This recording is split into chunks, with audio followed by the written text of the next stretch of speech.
گیشیده کپیدش نمیتونی هو، دهنش بسته نمیتونی هو، تشنه کپیدش نمیتونی هو، ریسک کم کرده نمیتونی هو، به قوت کردش نمیتونی هو و هیچی نمیتونیستی که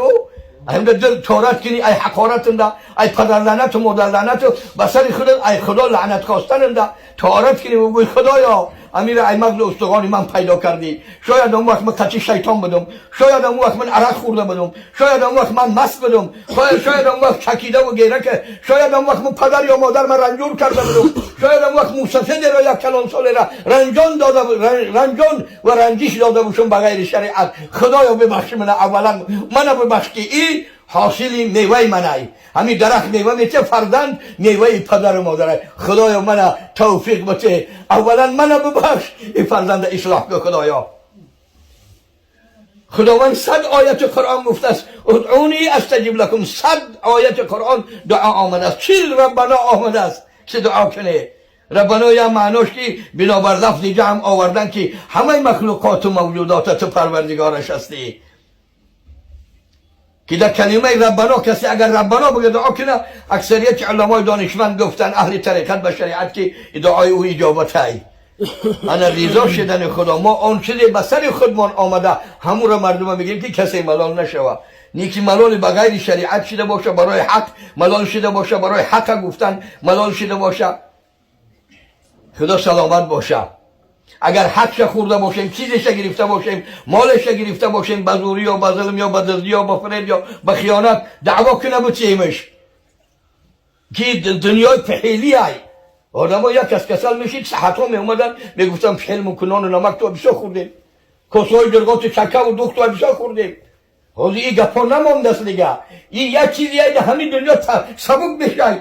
360 پیوند از معصیت از گناه باری گناهی که مردم خلل داده یا زلال داده یا ظلم کرده یا ستم کرده یا غدر کرده یا خیانت کرده یا دروغ گفته یا تهمت کرده یا بهتان کرده یا نادیده گفته ای همون خلاص میشه می اومدن ساعت و پهل میزنن کسلی میگو که بیمار شدیم یکی گفته نمیشه درد نه یکی مرگ نباشه ما را ببخشید شما که چیزی نان و نمک تو خوردیم چیزی که حق و حقوق تو در ما رسیده است رضاش ببخشید گفته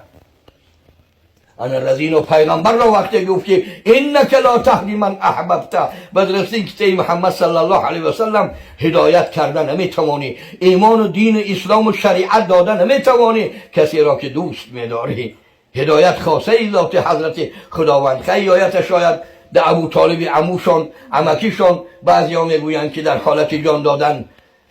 حضرت رسول الله بسیار کوشش کردن بسیار سعی کردن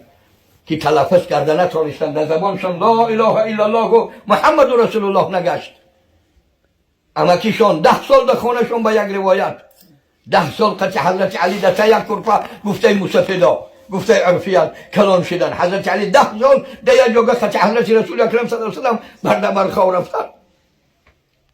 نیکی هدایت نتونست هدایت کرده گفت هدایت خواسته خداست پیغمبر که هدایت کردن نتانه ما هدایت کرده است که دیگه شخص هدایت کردن نمیتونه نوح نبی الله که هدایت کردن نتانست حضرت کنعان پسرشانه در نوح روز چند با بدان بنشست و خاندان نبوتش گم شد پسر پیغمبر زاده بود از حضرت نوح علیه السلام بود پسر نوح روز چند با بدان بنشست و خاندان نبوتش گم شد